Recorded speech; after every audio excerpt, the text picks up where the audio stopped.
Welcome back, viewers.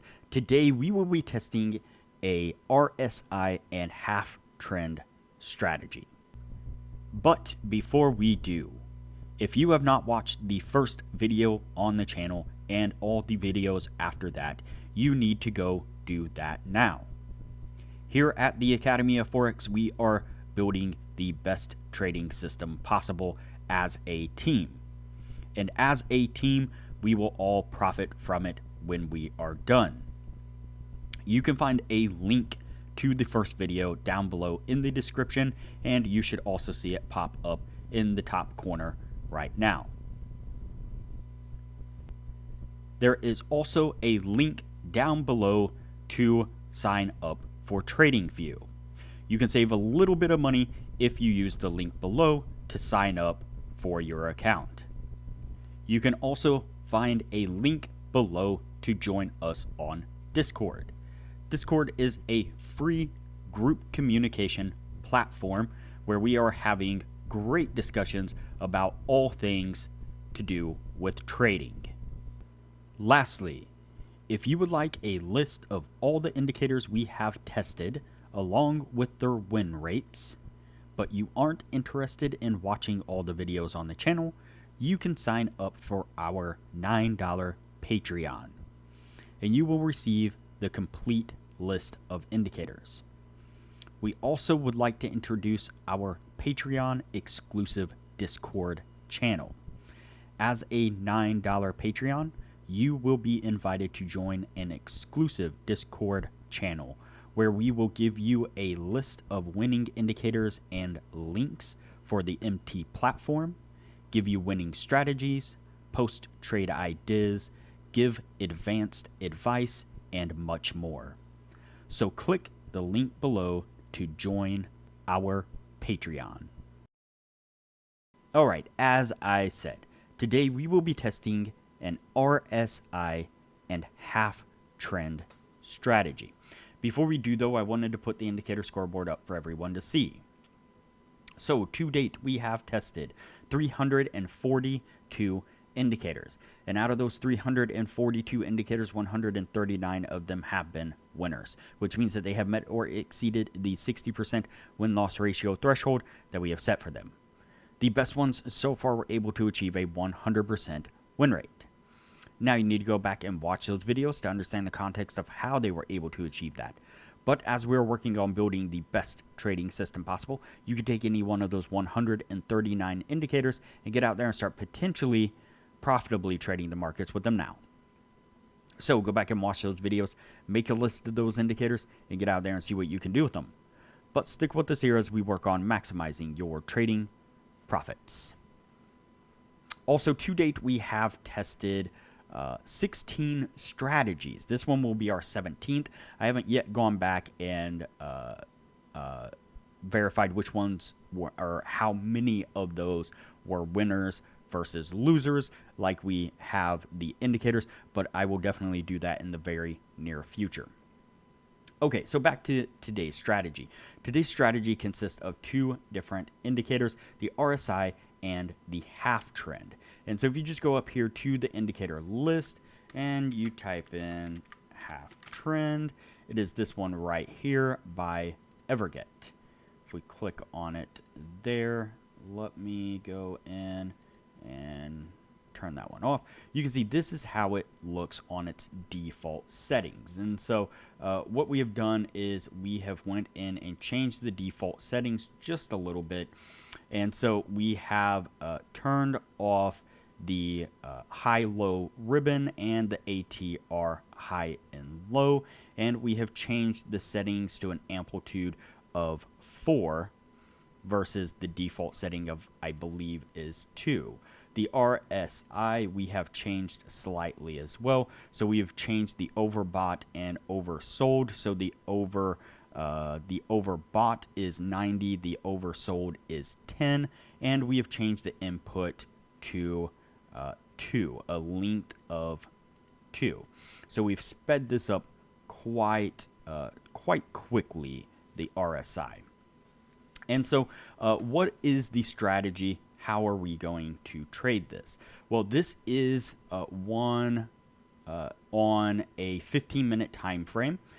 This is one of the lower time frames that we have tested strategies on. I think we've done like a 5-minute as well, but this is one of the lower ones. So this is 15 minutes on the Aussie versus the USD.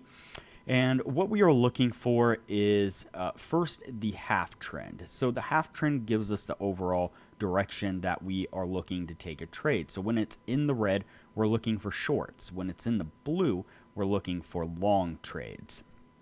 Now, the next thing that we look for example, is when the half trend is in the red, we are looking for the RSI to come up above the 90 mark. So we're looking for a pullback, a hard pullback with the RSI into the overbought territory. And so, for example, you can see right here on, zoom in on this just a little bit more right here. So you can see right here on this candle right here, the RSI, if you look at the coordinates over here, is at 90.69. So it is officially broken above that 90 marker. Now, once we get that, what we are looking for is the very next candle to break the low of this candle. So if we consider this candle right here the signal candle, then we're looking for the next candle to break the low of this candle on the short side. If we were going long, it would break the high.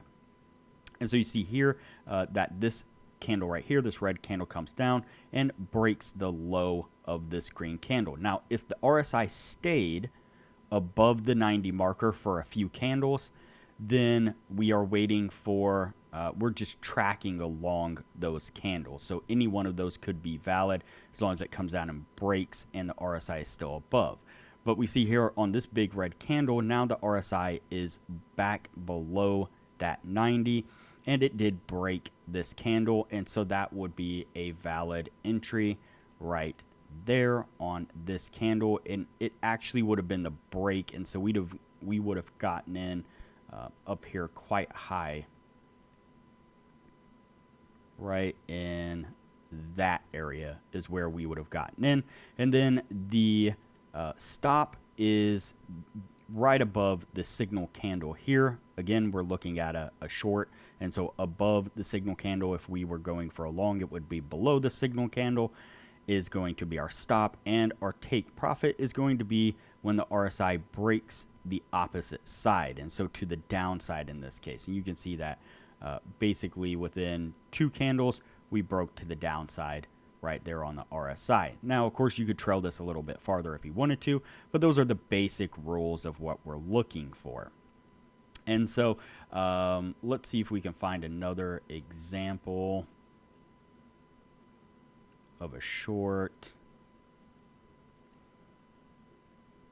So right here, actually, let me double check low. So this one did just barely break the low of this one, and so that would be valid. And again, we would have rode this out until it came down here. Now what I'm going to do is clip the video here and show you a long trade that we would have taken and go from there. All right, so here we are. I marked the long signal right there with a purple line, but you can see right here that the half trend is in the blue. So we're looking for a pullback to the downside. This is a pullback to the downside right here. The RSI breaks below the 10 mark here, the lower line at the 10. And you can see here on this green candle right here, breaks the high of the signal candle, which was this little candle right here. This green candle breaks that high, and then we would have rode this up within a couple candles. We would have hit the top of the RSI there and taken profit, or at least move our stop up a little bit closer. And so you can kind of see the basic understanding of how that works. I wish I could have found an opportunity to show. We'll use this just as an example. This wouldn't be a valid trade because we're not actually in the red right here. But if you look at the RSI right here and you track with the RSI, you can see that right here on this candle, the RSI breaks above Then on this candle, it stays above. This candle, it stays above. And then on this red candle right here, as the RSI breaks back down below the 90 mark, you can see that this is the candle that actually breaks the low of this candle. So if the half trend would have been red, then that would have been a valid short opportunity or short signal right there. So that's what I mean when you track along. Now, if the RSI breaks back into this middle zone right here, and this candle hasn't broke the low or the high, depending on what direction you're going, then it invalidates the signal and you move on and you look for the next opportunity to trade. So, all right, before we get to what this was able to achieve as far as the overall results, now would be a good time to say that if you are interested in excelling your trading knowledge, I highly recommend that you join our Patreon only channel on our Discord server. You can find a link to our Patreon down below. Once you sign up for that, it will give you access to the Patreon only channel. It is really super cheap, doesn't cost hardly anything at all. On the Patreon only channel, we're posting some really good advanced information topics, discussions, stuff like that about trading. Our admin Jay has put together a rather lengthy list of indicators for the MT platforms, winning indicators that we've tested. We've posted some other strategies that we haven't tested here on the channel that have proven to be winning strategies that we have posted in there as well. If you are a Patreon or a patron, you can hit me up and message me about getting the code for creating an indicator, your own indicator here on TradingView for one of the strategies that we've tested, one of the Hakanashi strategy winning strategies that we've tested, which is really cool. And beyond that, our admins and some of the other members are posting regular trade analysis, giving you really good, screenshots of their charts where they're marking up support and resistance, exactly where they're entering trades, exiting trades, taking profit, the whole deal. Really cool stuff. They're growing small accounts very quickly within within the Patreon channel and with what they're posting. So again, very, very cool stuff. I highly recommend it. All right, so let's see. Let's back up here quite a bit. So we tested this across 50 trades. Those 50 trades, we was able to get 35 wins and 15 losing trades. And what I found is most of the time on this, even though it's not a set take profit and stop as far as a set number, what I found is that often the losing trades were somewhere around 2 to 5 pips, and the winning trades were typically somewhere around 10 to 15 pips, somewhere in that area. I mean, there were some that obviously, were less or more, but that's kind of the average that I found, was that most of the losing trades were like 2 to 5, and most of the winning trades were around the 10 to 15 mark. And so a very good win-loss ratio there, or profit to loss ratio on the trades themselves. So this is a very interesting strategy. It seemed to work really well. Worked on a very low time frame, which is cool. You can sit and scalp the market basically on a 15-minute time frame. This is all in all, not a bad strategy at all. Before we end the video here, I know it's getting a little bit long, but I did want to touch base on one thing.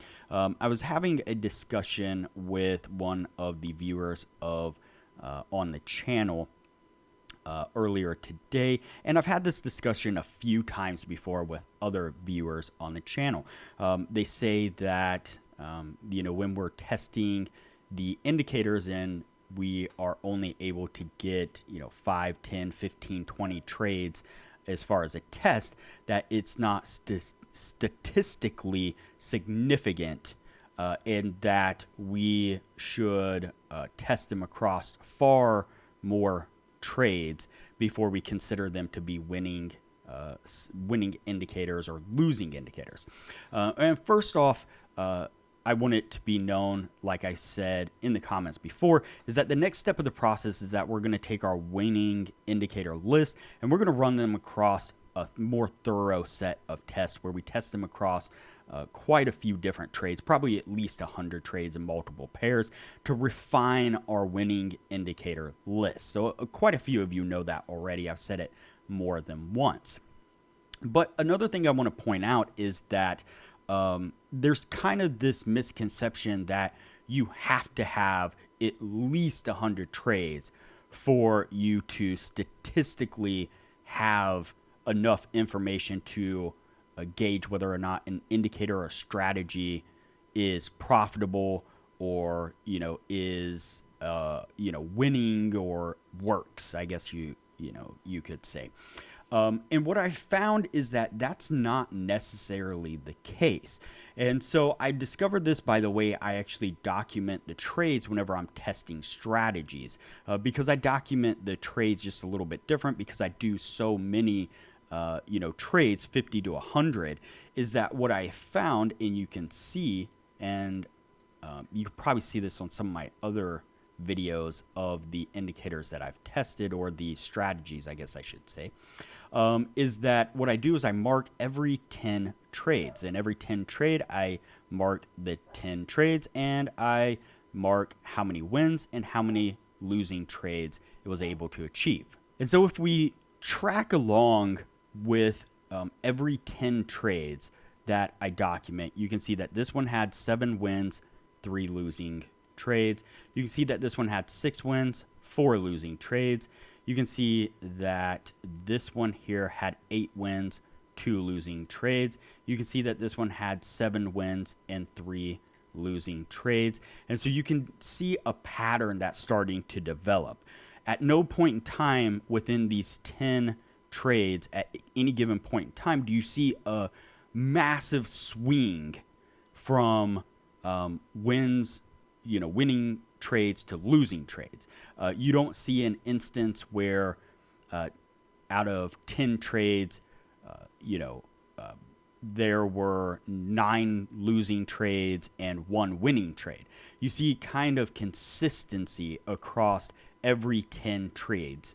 Now, it's going to vary just slightly, but not enough to throw things off so far and so drastic that you would consider statistically that this data every 10 trades is completely worthless.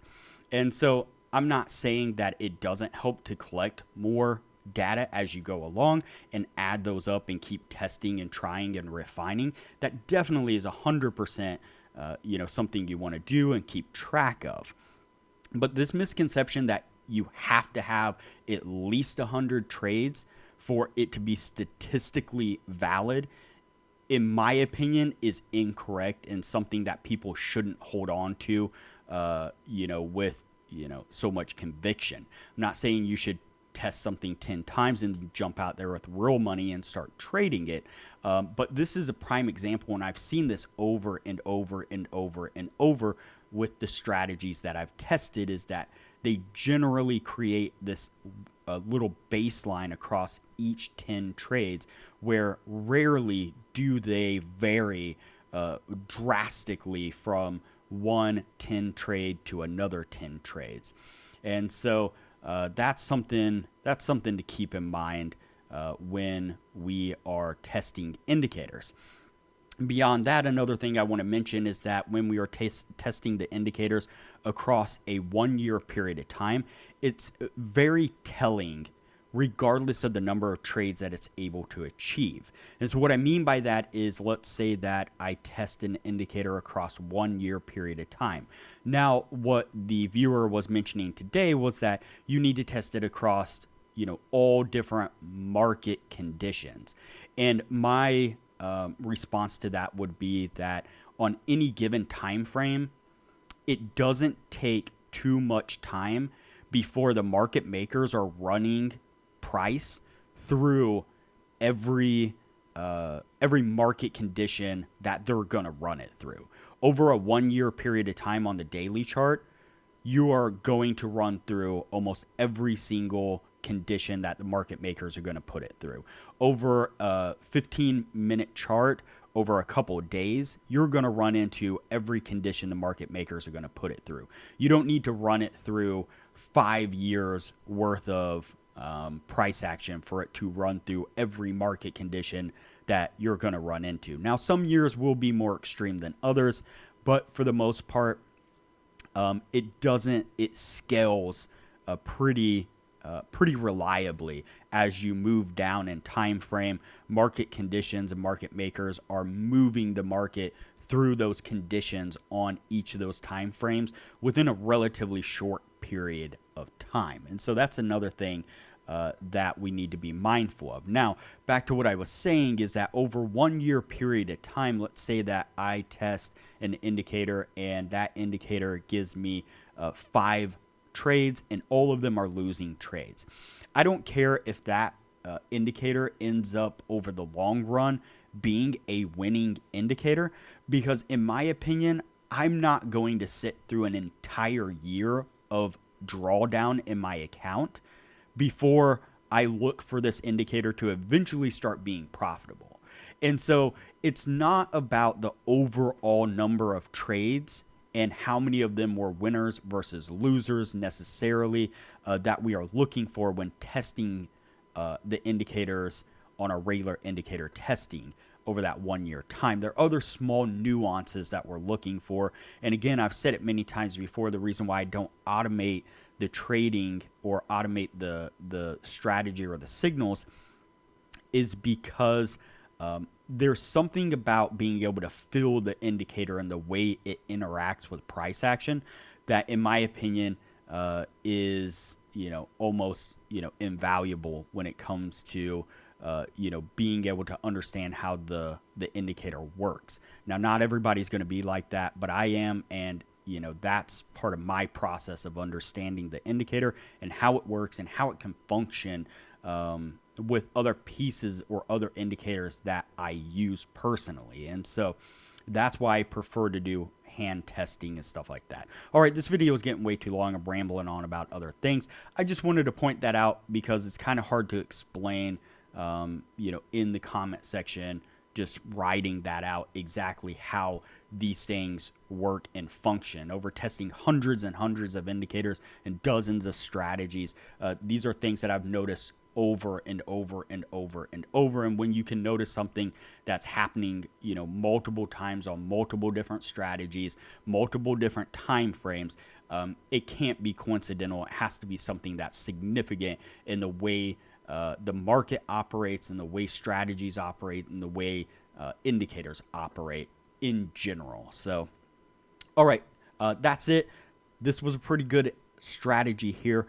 Not bad at all. Definitely something that would be fun to play around with. Of course, you need to test it across other pairs if you're going to trade it across other pairs, and maybe put it through some more thorough testing in the long run just to make sure that everything works correctly. But it seemed like it worked really well and could be very good for those of you who like the lower time frame. All right, that's it here. We're going to cut the video. We'll pick this up, and the next video will be back to testing some indicators.